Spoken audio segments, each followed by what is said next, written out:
Exodus chapter 22 verses 16 to 31. If a man seduces a virgin who is not betrothed and lies with her, he shall give the bride price for her and make her his wife. If her father utterly refuses to give her to him, he shall pay money equal to the bride price for virgins. You shall not permit a sorceress to live. Whoever lies with an animal shall be put to death. Whoever sacrifices to any god, other than the Lord alone, shall be devoted to destruction. You shall not wrong a sojourner or oppress him, for you were sojourners in the land of Egypt. You shall not mistreat any widow or fatherless child. If you do mistreat them, and they cry out to me, I will surely hear their cry, and my wrath will burn, and I will kill you with the sword, and your wives shall become widows and your children fatherless. If you lend money to any of my people with you who is poor, you shall not be like a moneylender to him, and you shall not exact interest from him. If ever you take your neighbor's cloak in pledge, you shall return it to him before the sun goes down, for that is his only covering, and it is his cloak for his body. In what else shall he sleep?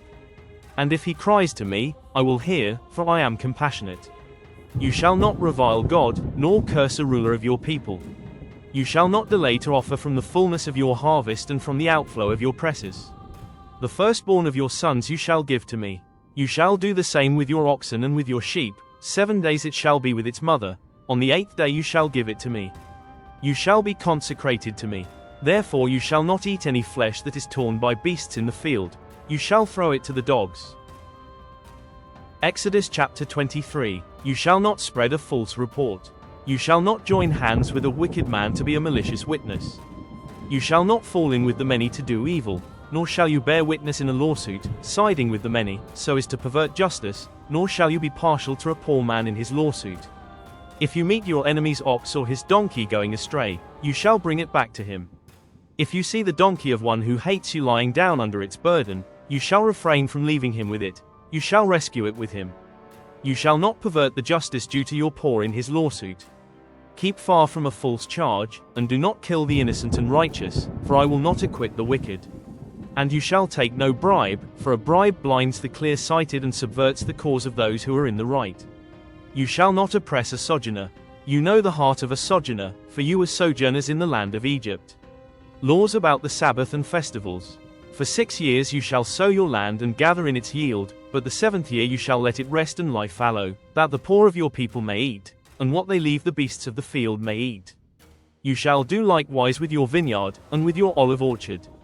6 days you shall do your work, but on the 7th day you shall rest, that your ox and your donkey may have rest, and the son of your servant woman, and the alien, may be refreshed. Pay attention to all that I have said to you, and make no mention of the names of other gods, nor let it be heard on your lips. 3 times in the year you shall keep a feast to me. You shall keep the feast of unleavened bread. As I commanded you, you shall eat unleavened bread for 7 days at the appointed time in the month of Abib, for in it you came out of Egypt. None shall appear before me empty-handed. You shall keep the feast of harvest, of the firstfruits of your labor, of what you sow in the field. You shall keep the feast of ingathering at the end of the year, when you gather in from the field the fruit of your labor. 3 times in the year shall all your males appear before the Lord God. You shall not offer the blood of my sacrifice with anything leavened, or let the fat of my feast remain until the morning. The best of the firstfruits of your ground you shall bring into the house of the Lord your God. You shall not boil a young goat in its mother's milk. Conquest of Canaan promised. Behold, I send an angel before you to guard you on the way and to bring you to the place that I have prepared. Pay careful attention to him and obey his voice. Do not rebel against him, for he will not pardon your transgression, for my name is in him. But if you carefully obey his voice and do all that I say, then I will be an enemy to your enemies and an adversary to your adversaries. When my angel goes before you and brings you to the Amorites and the Hittites and the Perizzites and the Canaanites, the Hivites and the Jebusites, and I blot him out, you shall not bow down to their gods nor serve them, nor do as they do, but you shall utterly overthrow them and break their pillars in pieces. You shall serve the Lord your God, and he will bless your bread and your water, and I will take sickness away from among you. None shall miscarry or be barren in your land. I will fulfill the number of your days. I will send my terror before you and will throw into confusion all the people against whom you shall come, and I will make all your enemies turn their backs to you. And I will send hornets before you, which shall drive out the Hivites, the Canaanites, and the Hittites from before you. I will not drive them out from before you in 1 year, lest the land become desolate and the wild beasts multiply against you. Little by little I will drive them out from before you, until you have increased and possessed the land. And I will set your border from the Red Sea to the Sea of the Philistines, and from the wilderness to the Euphrates, for I will give the inhabitants of the land into your hand, and you shall drive them out before you. You shall make no covenant with them and their gods.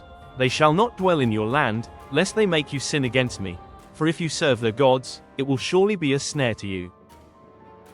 Exodus chapter 24, the covenant confirmed. Then he said to Moses, Come up to the Lord, you and Aaron, Nadab, and Abihu, and 70 of the elders of Israel, and worship from afar.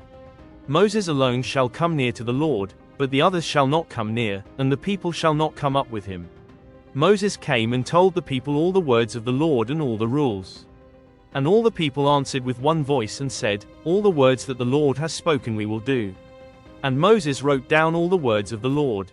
He rose early in the morning and built an altar at the foot of the mountain, and 12 pillars, according to the 12 tribes of Israel. And he sent young men of the people of Israel, who offered burnt offerings and sacrificed peace offerings of oxen to the Lord. And Moses took half of the blood and put it in basins, and half of the blood he threw against the altar. Then he took the book of the covenant and read it in the hearing of the people. And they said, All that the Lord has spoken we will do, and we will be obedient. And Moses took the blood and threw it on the people and said, Behold the blood of the covenant that the Lord has made with you in accordance with all these words. Then Moses and Aaron, Nadab, and Abihu, and 70 of the elders of Israel went up, and they saw the God of Israel. There was under his feet as it were a pavement of sapphire stone, like the very heaven for clearness. And he did not lay his hand on the chief men of the people of Israel. They beheld God, and ate and drank. The Lord said to Moses, Come up to me on the mountain and wait there, that I may give you the tablets of stone, with the law and the commandment, which I have written for their instruction. So Moses rose with his assistant Joshua, and Moses went up into the mountain of God. And he said to the elders, Wait here for us until we return to you. And behold, Aaron and Hur are with you. Whoever has a dispute, let him go to them. Then Moses went up on the mountain, and the cloud covered the mountain. The glory of the Lord dwelt on Mount Sinai, and the cloud covered it 6 days. And on the 7th day he called to Moses out of the midst of the cloud. Now the appearance of the glory of the Lord was like a devouring fire on the top of the mountain in the sight of the people of Israel. Moses entered the cloud and went up on the mountain. And Moses was on the mountain 40 days and 40 nights.